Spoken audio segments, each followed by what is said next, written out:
Okay, let's talk Arizona real estate law. We're going to break down your core duties step by step. In Arizona, it all boils down to one single word. Any guesses what that word is? And that word is fiduciary. It just means your client's interests must come before anyone else's, including your own.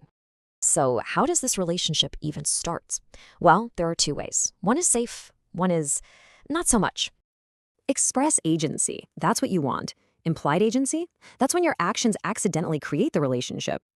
And here's where it gets risky. With implied agency, you get all the legal duties without a contract. To avoid this mess, Arizona law really pushes you to get that written agreement. It just protects everyone.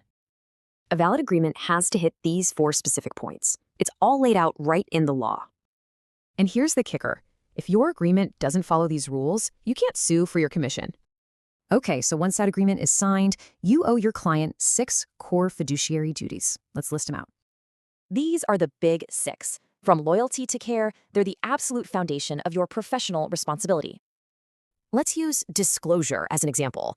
Your seller says the roof leaked, you have to make sure buyers know. But if you hide something like a flooding history, that's a huge violation with serious consequences. Now, who you represent matters a ton. Your duties change if it's the seller, the buyer, or even both. This chart says it all. See how loyalty is total for one client, but it gets compromised when you represent both? Yeah, representing both creates a natural conflict. The seller wants a high price, the buyer wants low. That's why it's only legal with written consent from everyone using this specific form. It's your safe harbor. Okay, this next part is critical. You have to disclose big problems to all parties, not just your client. This duty to disclose actually overrides confidentiality. You have to reveal known major defects, period. But Arizona law does make exceptions for what they call stigmatized properties. It's an interesting distinction. So you don't have to bring it up. But if someone asks you directly about it, you absolutely cannot lie. So the deal closes and the relationship ends, right? Well, not quite. Some of your duties last.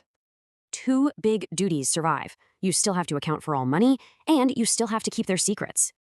And that duty of confidentiality?